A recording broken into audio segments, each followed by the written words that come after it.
গরুর মাংস আমার খুবই পছন্দের একটা খাবার।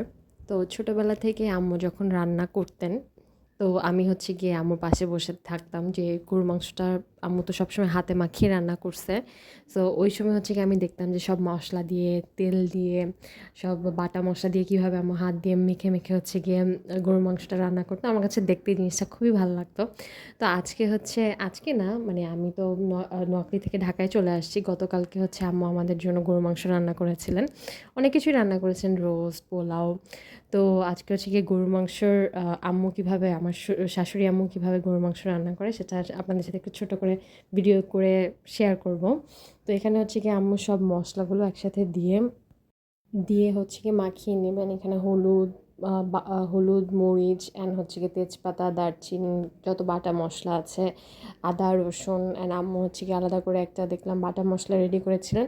তো ওইটা হচ্ছে গিয়ে দিয়ে দিছে। তো এখানে যখন মানে হালকা মাখানোর পর দেখা যাচ্ছিলো যে কালারটা ওভাবে আসেনি। তো আম্মু একটু গুঁড়া মরিচটা কমই দিয়েছিলো আগে, তো আবার গুঁড়া মরিচটা দিয়ে দিল।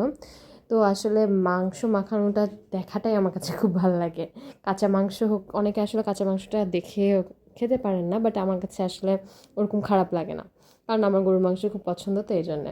তো এখানে হচ্ছে কি আম্মু আবারও হচ্ছে কি সবগুলো মাখিয়ে একটু রেখে দিল। আর এখানে হচ্ছে কি কিছু পেঁয়াজ ভেজে নিচ্ছে তেলের মধ্যে, সরিষার তেলটা ইউজ করছিলেন আম্মু। তো এখানে হচ্ছে কি সরিষার তেলের মধ্যে পেঁয়াজটা একটু ভেজে নিচ্ছেন। খুব বেশি কড়া কড়া করে ভাজবে না, কারণ এটা বেরেস্তা না, অ্যাকচুয়ালি এটা হচ্ছে কি আপনার গরুর মাংসের মধ্যে যে পেঁয়াজটা ইউজ করতো সেটাই হচ্ছে কি হালকা একটু সরিষার তেলের মধ্যে ভেজে নিলেন। তো এখানে হচ্ছে গিয়ে প্রেশার কুকারে দিয়ে দেবে আম্মু ওই যেই ভাজা পেঁয়াজটা ছিল এটার সাথে হচ্ছে কি একটু মাংসগুলো হালকা ভেজে নিয়ে মানে হাই ফ্লেমে রেখে পানিটা বের করে নেবেন, দেন হচ্ছে কি ওখানে প্রেশার কুকারে কুক করতে দেবেন। তো এখানে হচ্ছে গিয়ে আম্মু সব কিছু করতেছিলেন, অ্যান্ড আমি একটু পরপর এসে দেখতেছিলাম। আমার রান্নাবান্না দেখতে ভালোই লাগে, খারাপ লাগে না, অ্যান্ড রান্নাবান্না করতেও আমার কাছে খারাপ লাগে না। একটু একটু টুকটাক এখন করা শিখেছি বিয়ের পরে, মানে খুবই অল্প করি আমি, তারপর আমি হচ্ছে গিয়ে করার ট্রাই করি, করতে আমার কাছে ভালোই লাগে। তো এখানে হচ্ছে গিয়ে আবার এলাচি দিয়ে দিলেন আম্মু। এখানে যে দেখেন একটু একটু ঝোল ঝোল বের হয়েছে, আম্মু কোনো এক্সট্রা পানি দেয় না, এটা মাংস থেকে পানিটা বের হয়েছে।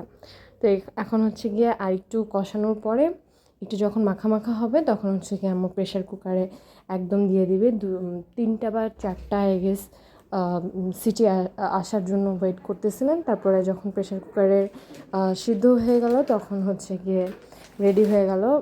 এখানে আম্মু হচ্ছে গিয়ে বেরেস্তার জন্য হচ্ছে কিছু পেঁয়াজ ভেজে নেবেন।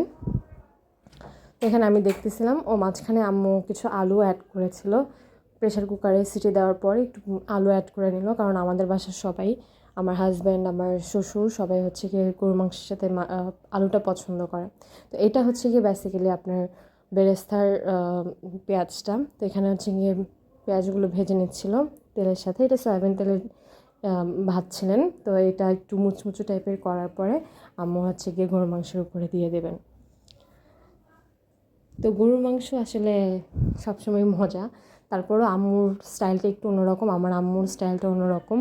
তো এভাবেই হচ্ছে গিয়ে আম্মু আমাদের জন্য গরুর মাংস রান্না করলেন, গরুর মাংসটা অনেক বেশি মজা হয়েছিল। তো সবাই ভালো থাকবেন, আল্লাহ হাফেজ।